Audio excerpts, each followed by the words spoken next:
Good morning. This is just a helpful video on how to create two separate seating charts in PowerSchool for your Group A and Group B students. Once in your PowerSchool, please go ahead to any class and click the open chair. As you have seen, we have designations by each student's name, whether they are Group A, staying remote, or Group B. Sometimes I have found, like for instance, maybe not in this class, but I have found that sometimes there's a student that is labeled Group A that might be lingering down lower in the alphabet for whatever reason. It might have been a switch or what have you. So don't just assume it's by last name, please. Once that designation, you've taken that into account, you'll go into your seating chart design. We're going to go ahead and not do the default. And what I want to do is go here to this drop-down box that says New Layout, and I can edit the name of that. So I'm going to go ahead and call this Group A. And for my substitutes, just to make it easier, they make sure they know what they're doing, I'm going to go ahead and put Group A, period 2, and I'm going to put the title of the course, abbreviated. All right. So now that I know the layout that I'm doing is specifically for that Group A list of students.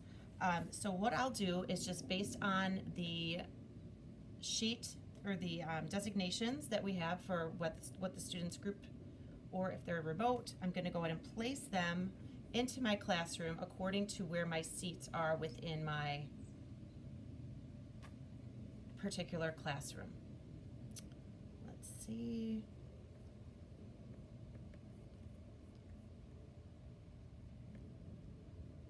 Knowing that we cannot move chairs, desks, anything like that once we get in there. This will just take one more second. Just dragging and dropping them.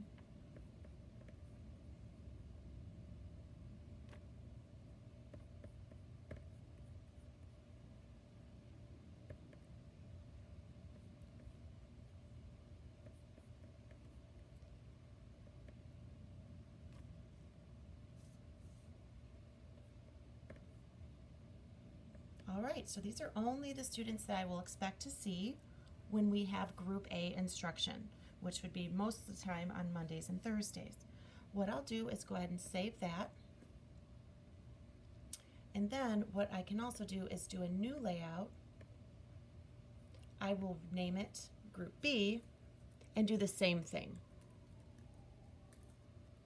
with my Group B students, leaving my remote students out of my seating charts completely, which will be extremely helpful for substitute teachers.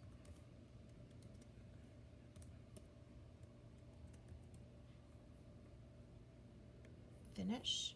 So now as you see, I have another blank classroom, so I can do the same thing with my Group B students. I won't go ahead and waste your time walking you through that process, but I did want to show you, once I log off, if I go into, I want to show you what the subs will see.